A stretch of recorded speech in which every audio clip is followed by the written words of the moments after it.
quest for dignity and freedom. Kakinada జిల్లా ఈ నెల 20వ తేదీ ఏలేశ్వరంలో CPI ML Vinod Mishra party ఆధ్వర్యంలో జరగనున్న షహీద్ భగత్ సింగ్, కామ్రేడ్ చారు, మన్సూదర్ విగ్రహాల ఆవిష్కరణ మహోత్సవానికి భారీ సంఖ్యలో ప్రజానీకం హాజరై విజయవంతం చేయాలని CPI ML Vinod Mishra party organising committee కార్యదర్శి కోసిరెడ్డి గణేశ్వరరావు తెలియజేశారు.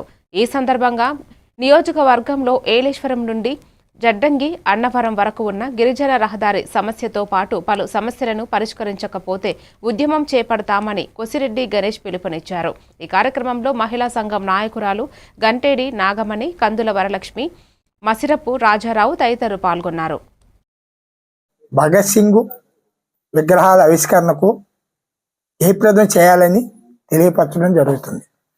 ప్రధానంగా చారు చెరువుల్ని ఆక్రమించేసి, సుప్రీంకోర్టు జీవో ఉన్నప్పటికీ కూడా చెరువుని ఆక్రమించేసి హైకోర్టు ఇంజక్షన్ ఆర్డర్ తెచ్చుకుంటాడా? ఏదైనా ప్రజల కోసం పనిచేసే పాలకుల ఇల్లు, ప్రజలు మోసం చేసే పాలకుల ప్రభుత్వ ఆస్తులను ఆక్రమించి వీళ్ళు ప్రజాసేవ చేస్తున్నామని చెప్పుకుంటా ఉన్నారు. ఏలేశ్వరంలో 260 మందికి ఇళ్ల స్థలాలు ఇవ్వడం జరిగింది. హైకోర్టు ఆర్డర్ ఉంది, కానీ ఇప్పటికే అమలు చేయలేదు. జగన్ ప్రభుత్వ హయాంలో 50 మందికి ఇచ్చి ఉన్న 200 మందికి కూడా ఇవ్వలేదు. దీన్ని కలెక్టర్ గారికి చెప్పాం, ఆర్డీఓ గారికి చెప్పాం, అదిగో ఇదిగో అని వాయిదాలు వేస్తున్నారు తప్ప హైకోర్టు ఆర్డర్ని ఇక్కడ అమలు చేయటం లేదు.